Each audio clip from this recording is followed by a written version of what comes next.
This is your host Naim bin Muhammad Rafi, and here is my YouTube channel Zamir Universal. Today I am going to take up a matter which I think is close to the heart of everyone at the moment, and that is the lies of the Israeli forces or IDF or the War Council or this mentally deranged, mentally abnormal, schizophrenic, megalomaniac, paranoid Netanyahu. And it always, whenever a empire or a country or a nation is destroyed, there always a maniac, just like the Adolf Hitler, just like the Pharaoh, just like the Namrud. You go back even into the Roman Empire, you will always have an abnormal. Even Caesar was epileptic and had epilepsy attacks, and you had to take your shoe on to let him smell it so that he comes out of the fit. So you can see that all these big, even Churchill was an abnormal. He was having his mistress and was naked drinking there. And see how he starved Indians and called them, they are rats, they breed like rats. So divert the wheat from India to the Europe and let them die. So the hero of the Britain was a war criminal, a unhuman, a beast, worse than a pig. So you can see, break their monuments in the world, but by doing that, what will happen? They wrote a history and made them heroes. They are not heroes. So exactly what the Zionist movement and the Zionists in Israel, in spite of the fact there are many Jews who hate Zionism and they don't want to be called Zionists, they actually oppose Zionism, but they are a minority and their voices are not heard. Now the Iran, the biggest lie is that they don't want any journalist to go in there, whether it's CNN, whether it's BBC, although they control the media, to go and say what is the position on the ground. So you can see for yourself with your own eyes how many missiles hit the Israeli ground. So can you imagine that the damage, this nonsense they are talking about, a small little dimple in the air, one of the bases on which they park their F-35. There are many which went, and now you see how the Hezbollah has destroyed their Iron-Dome batteries, and you can see that how empty the Israelis are. At the moment, they are so vulnerable. And now can you see, imagine that how this man is now getting his whole nation. So then they will blame that they were occurred by the Iran proxies or by Iran or by Muslims. In fact, they are committing suicide just because by supporting a mentally deranged man. And then his bosom friend, who again is an abnormal guy called Sleepy Joe, who walks and falls many times, who cannot even think, who has a dementia, who's got almost, he's entered into Alzheimer, but they got him there as a stooge.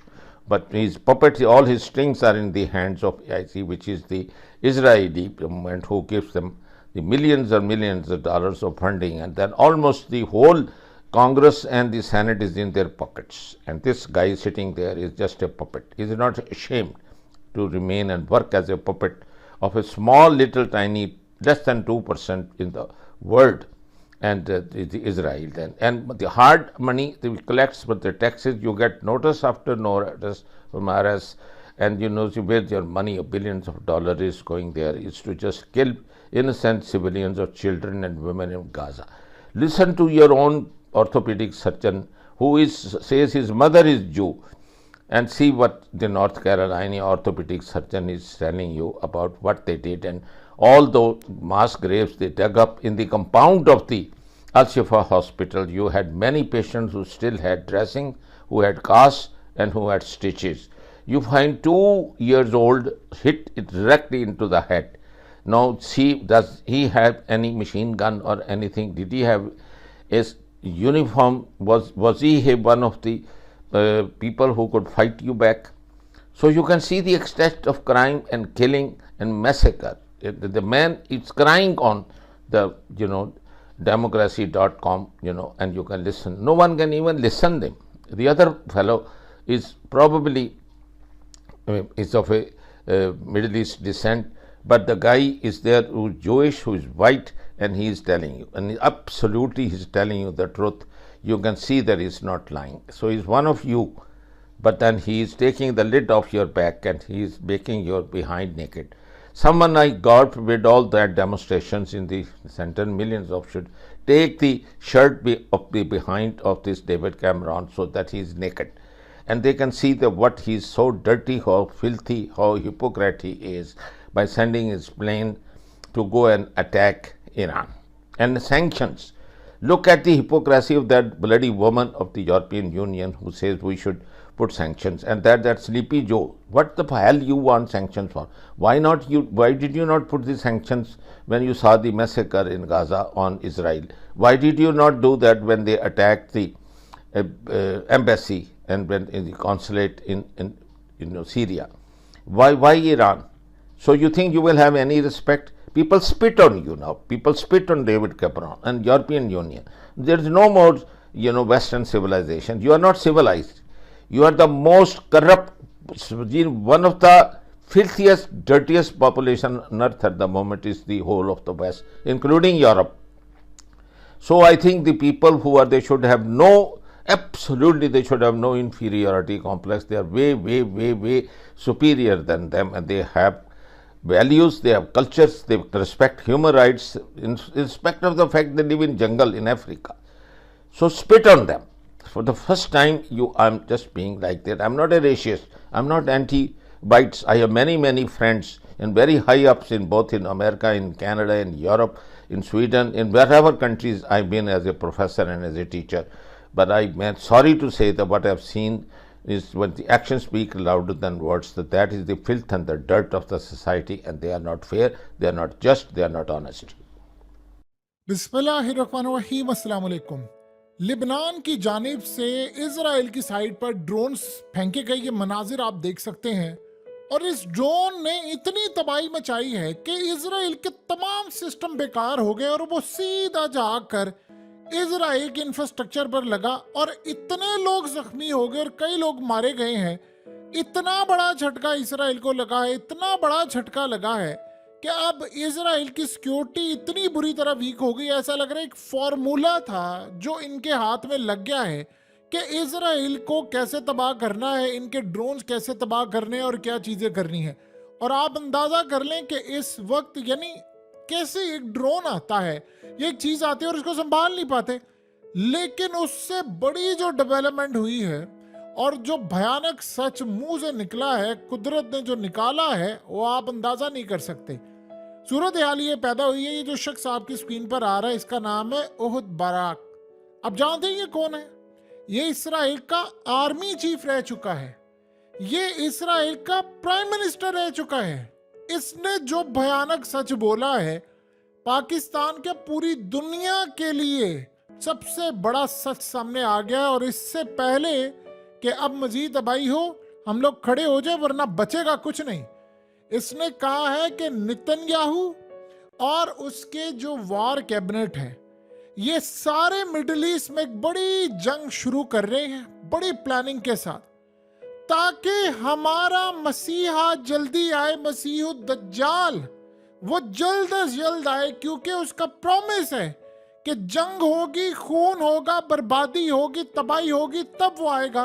तो इसीलिए ये जंग छेड़ दी गई है कि ताकि हमारा मसीहा है, और वो मसीहा इंतजार कर रहा है कि जैसे ही जंग छिड़ जाएगी, तबाही हो जाएगी हर तरफ, तो वो निकल आएगा। ये आप अंदाजा करें कि अगर कोई आम शख्स गुफ्तगू करे, वो कहते हैं जी ये तो फलानी बात कर रहा है, या अच्छा ठीक है जी किसी हदीस का हवाला दे दिया जाए, जब होगा देखा जाएगा।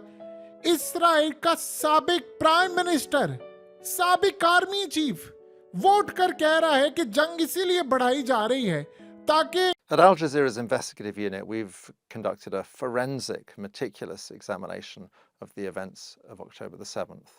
We uncovered very real crimes committed by Hamas and others. But I think what was perhaps most significant were the crimes we discovered that did not happen. And it's hugely concerning that these revelations have been virtually entirely ignored by the Western press.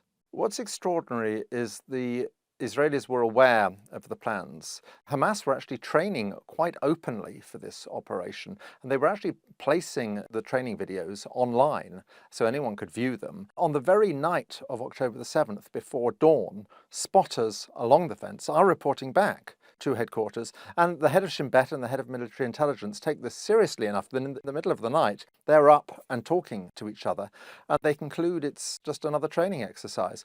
And what is extraordinary is that they don't even raise the alert level to number 1, the most basic alert level would have made a huge difference. And they don't do that, which means that when Hamas bursts through the fence at 6:30 in the morning, they catch many of the defenders in their beds. I mean, you can see many of the soldiers are killed in their beds. Hamas had anticipated most of their fighters would be killed trying to get through the fence. In fact, only a small number were killed trying to get through the fence. They were as much taken by surprise as anyone by the performance of Israeli intelligence and the Israeli military. Crucially also, they were taken by surprise by this very large music festival that was taking place, which they don't seem to have been aware of. Having overrun the military bases, the game plan was to grab hostages and take them back. And they do this on a large scale, but they also clearly kill very large numbers of unarmed civilians as well.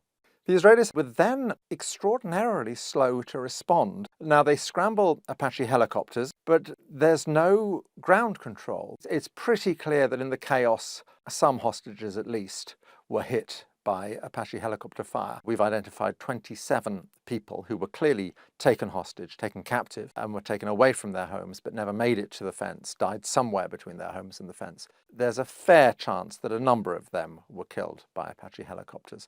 Within the kibbutzes, we've identified 18 people who were pretty much certainly killed by the police and the army as they arrived. 12 of them a specific incident in kibbutz Beri, where you have a large number of gunmen, around 40 gunmen, holed up in a house with 13 hostages. A tank is brought in and opens fire on the house. There are 2 survivors from this incident, which is why we know about it. There may be other incidents we don't know about because everyone was killed, but there are 2 survivors from this who spoke to Israeli media. There's a common sense thing. You just have to look at the scale of the destruction, and it's clear that 1,200 men armed with rocket-propelled grenades and machine guns did not do all of this.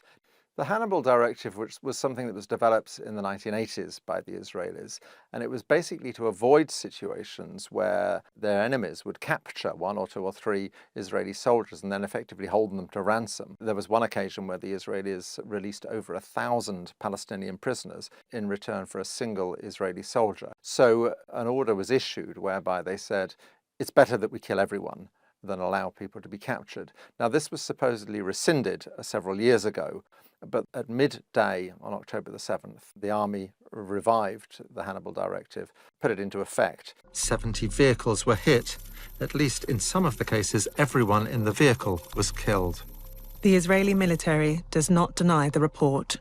The peculiarity of the days after October 7 is that the Israeli media and subsequently the international media choose to focus not on the very real and extensive crimes that Hamas and others did commit, but on crimes they did not commit. And this had 2 focuses. In the days immediately after, it's to do with babies. The most dramatic one is we see an allegation that there were 40 babies killed, many of them beheaded. This is very simple to deal with because we have a comprehensive list of the dead. We know that 2 babies are killed on October the 7th. One is an 10-month-old child who is hit by a bullet fired through a safe room door. The other is a child who dies after an emergency cesarean, a Bedouin child, in fact. Now, any story about babies that does not relate to those 2, and there are a lot of stories about babies, is not true. We know it's not true. This has enormous implications for the other wave of atrocity stories that began very quickly, which is to do with sexual violence, and particularly the Israeli assertion that it was widespread and systematic. To be clear, in the film, we are not saying that there were no rapes on October the 7th. We simply don't know. What we are saying is that there simply is not the evidence There's not the forensic evidence, there's not the visual evidence, there's not the photographic evidence, and there is not the witness evidence to support the allegation of widespread and systematic rape. The Israelis have this strange system where they farm out the collection of bodies after disasters and terrorist attacks and so on to an organization called Zaka, who are ultra-Orthodox religious volunteers. They collect the bodies, prepare them for religious burial and so on. A character that many people will have seen in the days afterwards is Yossi Landau, who was the southern commander of Zaka, who was on television a great deal. He said, "The 2 piles of 10 children each were tied to the back, burned to death." You then see a phone call which Netanyahu makes to President Biden, where he repeats this story. In fact, he embellishes it. They took dozens of children, bound them up, burned them, and executed them. Terribly important, this, because it was entirely untrue. We know the house he's talking about. He's talking about the house in Kibbutz Be'eri, which was the house that was stormed by Israeli police and military, and where it is almost certain that all of the hostages were killed by the Israeli police and military. There were 2 children there, 2 twins, but no other children, so we know the story is untrue. Mr. Landau told a number of other stories. There's one particularly notorious one about the fetus being cut out of a pregnant woman. The baby that was connected to the cord was stabbed, and she was shot in the back. We simply know this is untrue. The list of the dead show there's no such victim. Mr. Landau said, I have a picture of this atrocity. If you want to see the picture, I have the picture of it. This is the baby. I'm sorry to be graphic here, but I can't see a baby here. You can't see the baby but this is the picture of the mother. It was a piece of charred flesh. It wasn't a baby. It certainly wasn't a baby. So it was interesting. And psychologically, I'm not quite sure why he offered to show me a photo that he didn't have.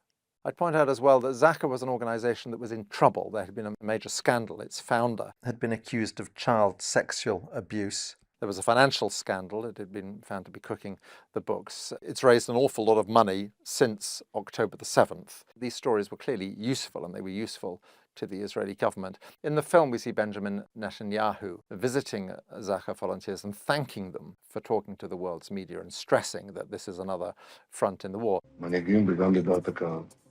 ויש לכם חלק חשוב בהשפעה על דעת הקהל שמשפיע גם על מנהיגים. Why does this matter? Why does it matter whether this type of atrocity was committed but not that type? People were killed in this way, not that way. It matters because the murder of babies and widespread rape has a particular resonance. It's particularly triggering. The Israeli government and its supporters, when they justify the brutality of the subsequent bombardment and invasion of the Gaza Strip, again and again and again, what they always reference is babies and rape. Young girls who were raped and then murdered. Women brutally raped and murdered. Little kids who are beheaded. Pictures of terrorists beheading children. These bastards put these babies in an oven and put on the oven. We found the kid a few hours later. This is something you see in previous conflicts as well. If you want to dehumanize an enemy, if you want to desensitize people to the suffering that is inflicted on that enemy, then you portray them as barbarians, basically as savages, as people who are not deserving of humane treatment. And that's why it's relevant. That's why it's important to pick apart. A lot of the world's leading media outlets have done in-depth investigations where they have concluded there was widespread, systematic, instrumentalized, weaponized rape. The New York Times makes a particular feature of the story of a young woman. She was killed early in the morning, 9 miles north of the music festival site, as she and her husband were fleeing. The New York Times, in its big December investigation into sexual violence, leads with this, and about a third of the article consists of her story. And it's immediately undermined because the woman's sister then posts on Instagram immediately afterwards, this isn't true, we know she wasn't raped. She was texting us until minutes before her death. It's also the case that her husband had a lengthy phone conversation immediately after her death with his brother, and again, made no mention of rape. So it's very important that, because it's the central, most compelling piece of information in one of the biggest investigations done by one of the world's most prestigious media outlets, the New York Times, and it turns out not to be true. It's done by 3 journalists. One of them turns out to be somebody who worked in some capacity for Israeli intelligence previously, who has virtually no journalistic experience, and who had liked genocidal media posts. It's very interesting with Anna Schwartz. She gives an interview in Hebrew to an Israeli channel, she actually lays out how difficult they were finding it to find evidence that they were talking to all the hospitals and all the psychiatric clinics and so on, and that there was simply no evidence at all. There were no witnesses had come forward, no victims had come forward at all. I think she's telling this as if to show what digging they had to do, but it's actually very revealing. In the end, it's quite clear they fall back on the same sources as everyone else: Israeli government officials, IDF officers, and first responders, all sources which were discredited by the baby stories. So no babies were beheaded, no babies were thrown into ovens, and there is no real evidence for widespread and systematic rape. Now, it's very clear why the Israelis might want these stories to circulate. What's less clear is why very reputable Western news and media outlets should swallow them so uncritically, particularly given the track record of the Israeli government and the IDF, which has been shown again and again and again in the past to have been less than truthful in the accounts it gives. Because our war is against Hamas, not against the people of Gaza. While this mission is urgent, we will continue to fulfill it with care and with a commitment to the sanctity of life, both Israeli and Palestinian.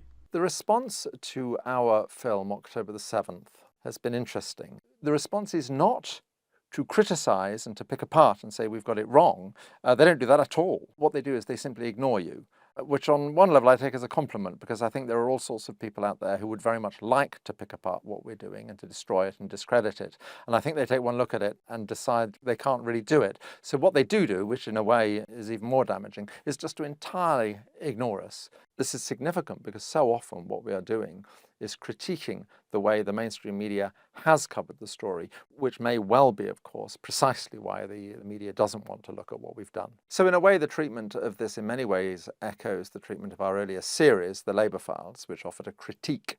Utilized the magnitude of injury that's caused by the bombs that the U.S. bombs that Israel is using is really dramatic. These weapons are, the blast effect is incredible. They throw the environment itself through these patients.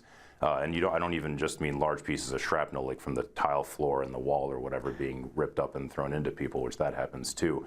But literally the dust, the debris, everything is just embedded in the patient's skin. And again, it makes clean surgical operations just simply impossible. You'd have to rip all of their skin off to make them, to sanitize anything.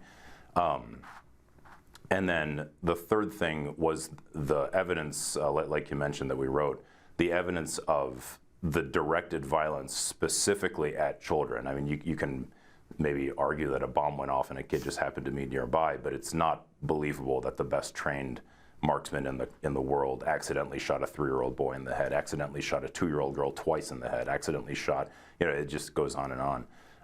And that was, I knew about it before I went, but to see it in person was really pretty shocking. I think the last thing that I would say that struck me was the attempt of the Palestinians to maintain their dignity and their humanity, even in such really horrifying circumstances. They stayed in family units as much as they could. They tried to continue their traditions of Ramadan. Even though they're all desperately hungry and thirsty, they would still fast during the day. And it was the maintaining their culture, maintaining their family units, maintaining their belief that the future can be better. That was really quite dignified, in my opinion, and it was very, very impressive to see. Dr. Mark Perlmutter, you and Dr. Sidva sent us a number of extremely graphic videos and photos, some of which we're showing for our television viewers. If you could explain why you think it's important for American audiences to see these graphic images, and then also explain why you, as an orthopedic hand surgery specialist, why you made the decision to go to Gaza. Absolutely. First, happy birthday to you again. I'd like to echo what my newfound best friend Feroz had said. And realistically, what impressed me the most was the overt genocide that I was suspecting was going on. That's what brought me there. I was involved into a telehealth network providing advice to young orthopedic surgeons providing surgery in Gaza. And when I realized, based on direct feedback, that these very misplaced pins and screws were being performed by trainees without guidance because their attending orthopedic surgeons were killed or captured and imprisoned inside of Israel, and that they were flying without instruction, that I'd make a commitment to go. When I got there, echoing what Feroz had said, genocide was the overwhelming impression that I got. There are distinct signs of genocide. First of all, the bombs are cluster bombs. We've taken small pieces of shrapnel, dozens of pieces of shrapnel out of toddlers, infants, and teenagers. The country's 50% children, if not more. Overwhelmingly, our victims were children. I would say 70 to 75% of the people that we operated on were elementary school age or younger. The injuries were devastating. As Dr. Sidwa said, the world's best marksmen are not going to shoot a kid in the forehead twice and in the abdomen. These are midline shots directly aimed, and that doesn't happen by accident.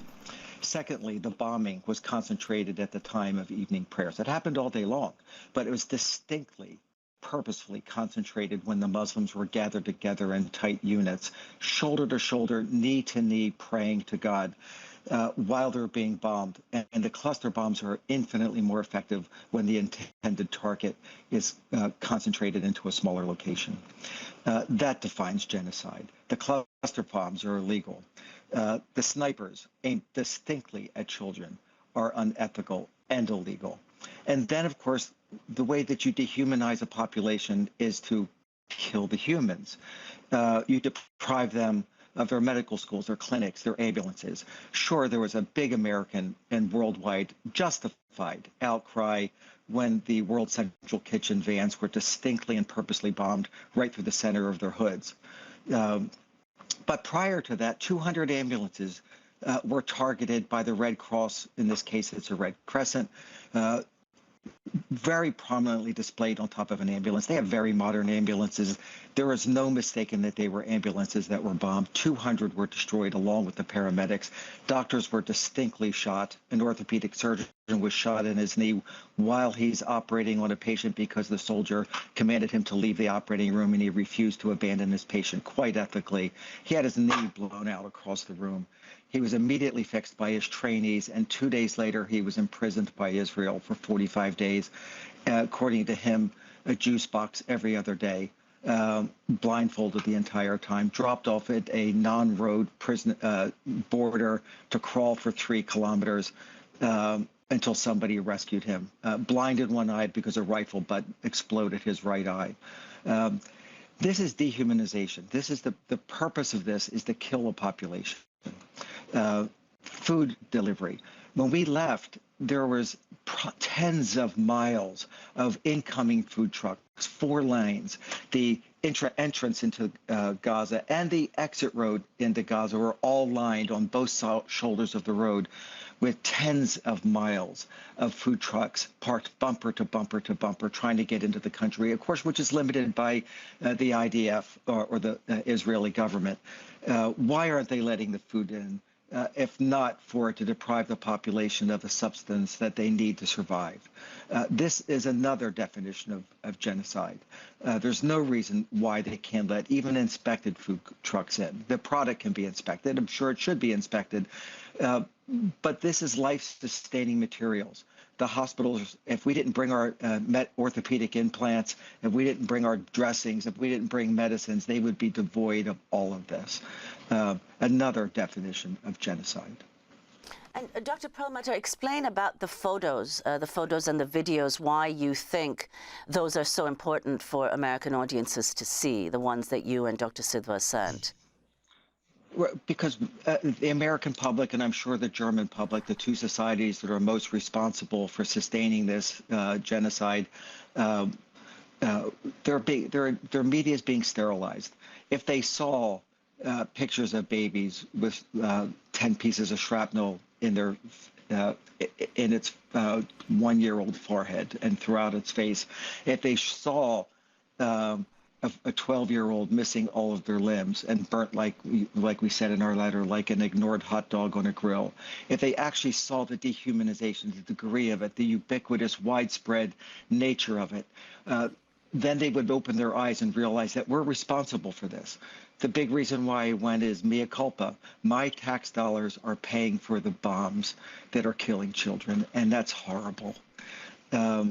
You know, if we have a lot of school shootings in the United States, if a gunman goes into a school and starts killing children, the American response, the world-given response is a sniper team goes in and tries to take out the offending gunman, regardless of their age. The Israeli response is to drop a bomb on the school to kill the gunman, but also incinerate the hundreds and hundreds of children, perhaps thousands that could be living in that school, and incinerate them all just to get the single gunman. What America doesn't understand is that the Hamas soldiers comprise less than 0.1% of the population of Palestine, of Gaza.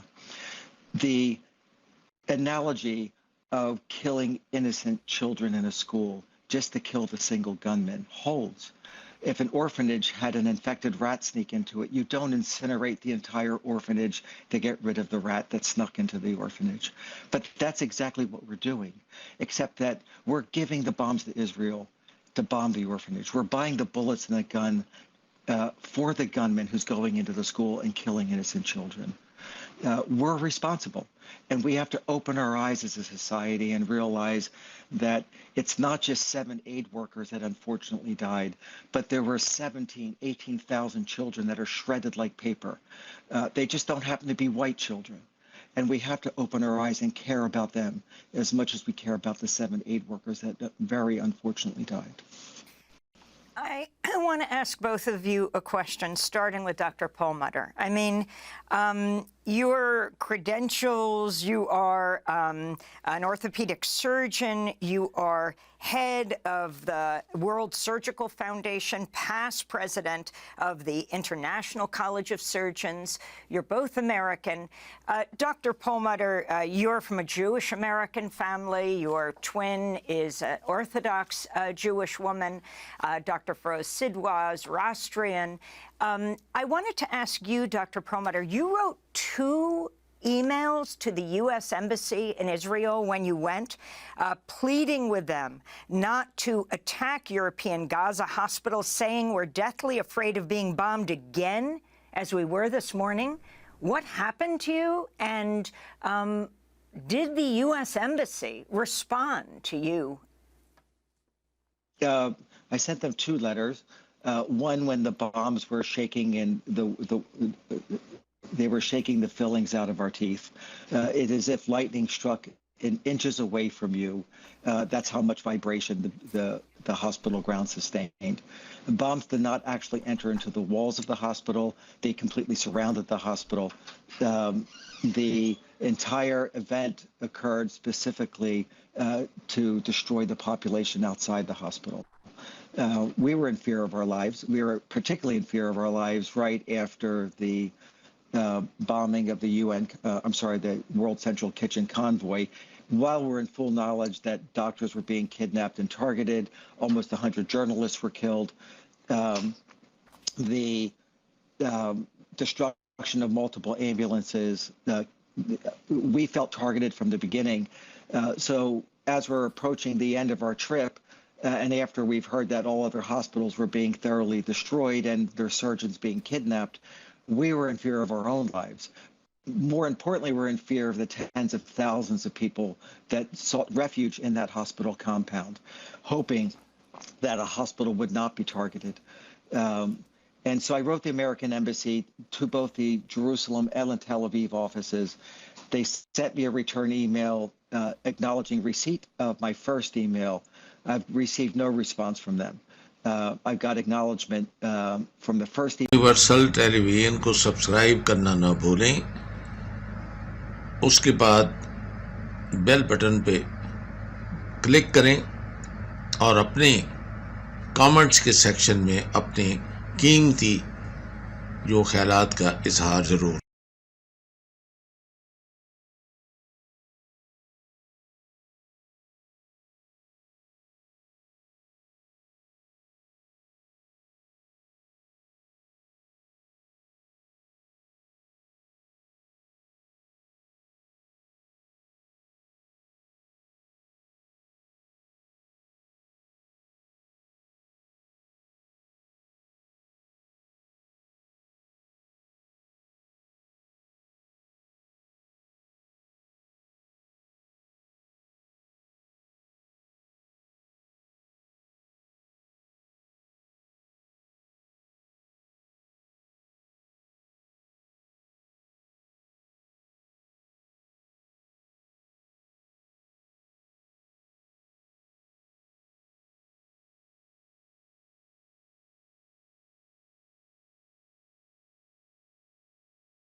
Universal tele vision کو subscribe کرنا نہ بھولیں.